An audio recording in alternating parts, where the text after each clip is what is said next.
નરોડા વિસ્તારમાં માતાજી આવે છે તેમ કહી ધૂણવાનું નાટક કરી ચોરી અને છેતરપિંડી આચરતી બે મહિલા ઠગબાજોનો થયો છે પર્દાફાશ।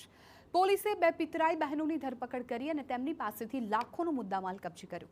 મહિલા ગેંગને કોઈપણ બહાને ઘરમાં કે દુકાનમાં પ્રવેશ કરી અચાનક ધૂણવા લાગતી એટલે તેની સાથે રહેલી બીજી મહિલા લોકોને કહેતી કે મારી બહેનને માતાજી આવ્યા છે, તમારે કોઈ સવાલ હોય તો પૂછો। બસ આટલું કહીને લોકોને અંધશ્રદ્ધામાં નાખીને વિધિ કરવાના નામે લોકોના કિંમતી દાગીના અને રોકડ પડાવી લેતી હતી।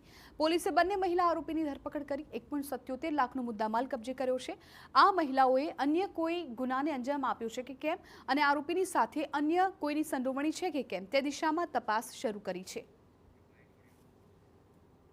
આ બધાની એમો કેવું છે કે પોતે કોઈના ઘરે જાય, કામ કરે અને એમાંથી અગાઉ પણ ગુનાની એફઆઈઆરનો અમે અભ્યાસ કર્યો તો પોતે એમાંથી એક સ્ત્રી ધૂણવા લાગે અને બીજી સ્ત્રી એવું કહે કે અમને માતાજી આવે છે, તમારે કંઈક પૂછવું હોય તો પૂછી લો। એટલે અમુક કારણોમાં એ લોકો જણાવે ને એક કારણ તો કોઈના ઘરમાં હોય એ કારણ પકડીને એ લોકો એવું કહે કે તમારે જે સ્મશાનમાં વિધિ કરાવવી પડશે, તમારે અમારી સાથે આવવું પડશે।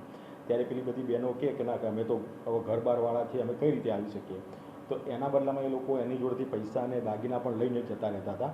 એ પ્રકારની પણ એમની એમો ઘણી ફેમસ છે। આમાં આરોપીને અત્યારે હાલ ધરપકડ કરવામાં આવેલી છે અને એમને નામદાર કોર્ટમાં રજૂ કરવાની પ્રોસિજર ચાલુ છે।